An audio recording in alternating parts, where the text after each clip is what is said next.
E hoxe sí, Día de Todos os Santos, un día para lembrar os que xa se foron, un día para estar coa familia, para ir xuntos ao cemiterio, e nós hoxe queremos ir ata o Cemiterio Municipal de San Froilán en Lugo, desde logo un dos máis singulares de todo Galicia, parte da historia da cidade e conta con máis de 100.000 metros cadrados, panteóns centenarios. Bueno, o caso é que ali está a nosa compañeira Erea acompañando a quen hoxe rinde homenaxe a aqueles que se foron pero que seguen, por suposto, moi presentes.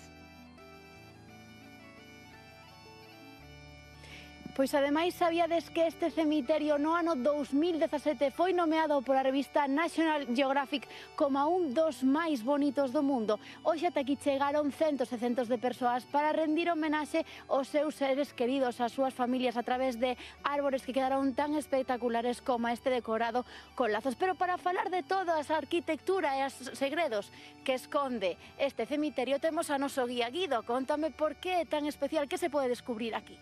Pois, ademais de polo que vemos a simple vista, que é un cemiterio moi cálido, moi fermoso, ten xa 75 anos de historia e ademais elementos que viñeron do antigo cemiterio de Magoi, elementos moi destacados que poderemos ver agora un pouco.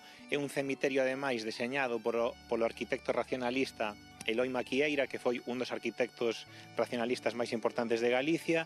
Neste cemiterio temos enterrados personaxes ilustres lucenses como Xoán Montes, que musicou o poema Negra sombra de Rosalía, está Gustavo Freire, Ángel Fole, bueno, persoas moi importantes da historia de Lugo. Contame un poquinho que é o que estamos vendo aquí. Pois aquí estamos vendo un mausoleo neogótico que foi declarado monumento, o mellor monumento funerario de España no ano 2015, así que, bueno, ademais diso, está dentro da ruta de cemiterios históricos europeos e ten moitas outras razóns polas que é un cemiterio moi destacado.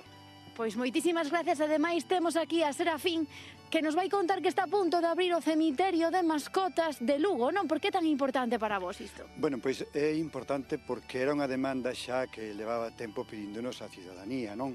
Porque temos que comprender que a día de hoxe hai moita xente que aprecia moitísimo as súas mascotas e realmente pois non tiñan un lugar donde poder enterralos e donde poder, bueno, pois honralos un pouco desa maneira. Que importante é honrar as nosas mascotas e nos despedímonos porque quedamos xa sós aquí no cemiterio, así que marchamos que a noite é longa.